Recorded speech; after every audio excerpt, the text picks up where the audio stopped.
Jama'a assalamu alaikum, ku kasance da MZHR Farin Wata TV domin kallon shirye-shiryen mu ƙayatattu, ilimantarwa, tunatarwa, faɗakarwa. Sai ku shiga YouTube kai tsaye, ku yi subscribing, ku taɓa ƙararra yadda da mun ɗora sabo za ku ji shi a shigo wayarku.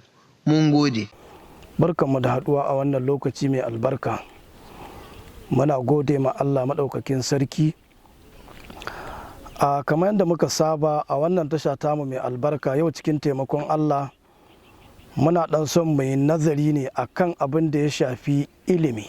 Ba mu isa mu ja kunnen kowa ba, ballantana hukuma, amma mu dai a matsayinmu na ɗalibai wanda muke ganin abin da masana suka rubuta, duk al'umman da aka batta cikin jahilci, Allah kaɗai ya san irin yadda wannan al'umma za ta ruguje. Annabi sallallahu alaihi wasallam, wanda shine wakilin Allah a wannan duniya, da Allah ya aiko shi, iya fafutukan da ya na farko shine kau da jahilcin mabiyansa. Wannan duk wanda ya karanta tarihin yakin Badar ya ga wannan abun a aikace. Wannan haka ake son duk shugaba na kwarai. Karka ce wai sai lalle mutum na da kuɗi, duk da kuma in an bi ta biri kun an bi ta ɓarawo, wanda suke 'yan gatan idan aka ebi kudin kasar aka ba su scholarship suka je suka yi karatun, in suka dawo su suke zamowa shugabanni, amma kuma su suke kyashin na bayansu su samu wannan abin da su suka samu. Wannan wace irin al'umma ce haka? Da haka muna roƙon Ubangiji ya ganar da shugabanninmu. Ilimi shine hasken kowace al'umma. Duk wata ƙasa a wannan duniyan da yau take kyalkyali ake sha'awanta, ba da jahilci ta yi wannan abun ba. Ƙasa komin yawanta in dai ta zamo jahila ba za ta tsinana komai ba. Yanzu kamar China da Japan ba turawa ba ne, ba fa komai ya sa duniya ta ɗaga musu ƙafa ba sai don iliminsu. Saboda wannan duniyan ba ta alfarma ma jahili. In kaga ta ɗaga maka ƙafa sai dai ka zamo tuburan ka addabi kowa. To mu ba ma son al'umma mu su faɗa cikin wannan da'iran. China dai da Japan sun zamo abin kwatance ga duk wani mai hankali. Yau manyan kasashen ma suna shayensu, to ba yawansu ne yake firgita su ba. Abin da ya faru da Japan a yakin duniyan da aka yi na biyu, da Hiroshima da Fukushima daga Nagasaki, wannan atomic bomb da aka jefa musu, wannan abin shi ya ba su hasken cewa ashe su jahilai ne. A yanzu akwai ƙasar da ta isa ta tinkari Japan ta jefa mata wannan bomb? Wallahi ko Amerika yanzu bata isa ba, saboda suna da abin da za su kare kansu. Kuma a yau birnin Japan, birnin Tokyo, shi yafi kowane birni cike da ɗan adam, shine birni na ɗaya wajen yawan mutane a duniya. Zaman da suke lafiya fa ba jahilci ne zaunar da su lafiya ba, ilimi ne. Da haka mahimmancin ilimi ya fi ƙarfin ka cewa sai ka jama mutum aya ko hadisi ko wani abu. Duk mai hankali yana kallon amfanin ilimi zahiri da baɗini. Hatta wannan kallo na da za ka yi a wannan kafa, ba fa jahilci ne samar da wannan abun ba. Ba jahilci ba ne ya ɗauki sauti na da motsin jiki na ya kawo maka inda kake kana kwance. Yau ga ilimi, duniya tana ta ƙayata kanta saboda tunanin wasu duniyan masu ilimi. Duk abin da kake ga ba zai yi ba sai ka ga zai yi. Amma muddin al'umma ta zauna a cikin jahilci, wallahi tallahi ba a san me goben wannan al'umman ba. Da haka muna roƙon Ubangiji ya taimaki shugabanninmu. Mu kuma talakawa ina ƙara ba mu shawara, karfa ka ji wannan bayanai da dukkan bayanan da za ka ji wani masani ya yi, ka ɗauka kana kwance za a zo a ce tashi kai karatu. Yi ƙoƙari ka taimaki kanka. Karatun da aka raba ka da shi na gidan, ka yi ƙoƙari shi ɗin ma ka same shi.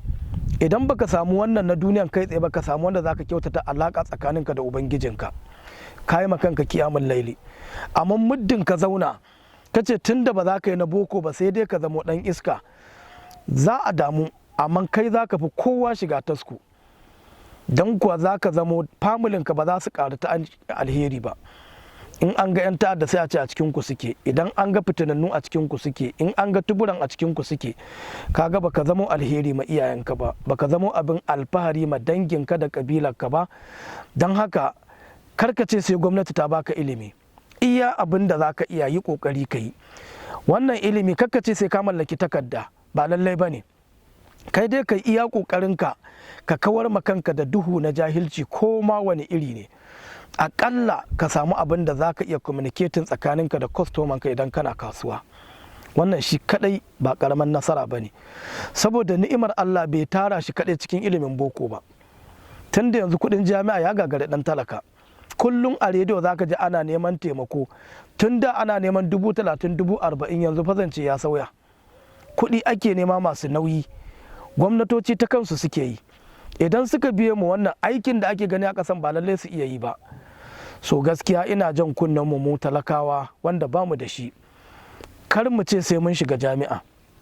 In Allah ya baka muna farin ciki, mu ma in Allah ya ba mu koyi farin ciki, amma yi ƙoƙari ka amfani damar da take hannunka. Wannan kawai shine abin da nake ga zan iya gaya mana. Muna roƙon Ubangiji ya riko da hannunmu da hannun shugabanninmu, Allah kuma ya fahimtar da su da mu. Idan ya fahimtar da su za su gane nauyinmu na kansu, idan ya fahimtar da mu za mu gane cewa ba za mu dogara da su ba. Don duk wanda ya san da shi kalaru, to wallahi wulakanci sai abin da ka gani. Don haka mu tashi mu yi fafutuka. Kowane family idan ba za ku iya samun ilimin gaba ɗaya ba, aƙalla dai abin da za a yi sharan fage a kori jahilci, a yi ƙoƙari a yi. In ya so in karo ne, a yi a tura mutum ɗaya ko biyu, duk abin da aka samu a yi ƙwaro su je su zama wasu. Tun da ba kirki, amma a yi a rubuce a samu lauya. In ya gama karatu ya samu aiki, shi ma ya zo a tsitsinci 'ya'yan wasu a tura su.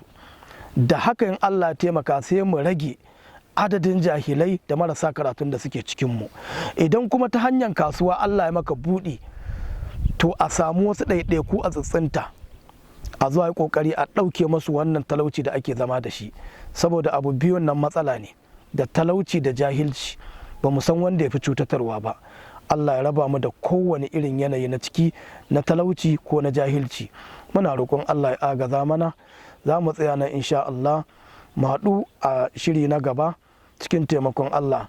Wannan tasha tamu MZHR Farin Wata TV tana farin cikin kawo maku shirye-shirye nan gaba masu fa'ida sosai, da waɗansu jama'a wanda kowa na da irin tunaninsa da nazarinsa da fahimtarsa da kuma abin da Allah ya bashi na guziri. Muna roƙon Allah ya amfanar da mu. Assalamu alaikum wa rahmatullahi ta'ala wa barakatuhu.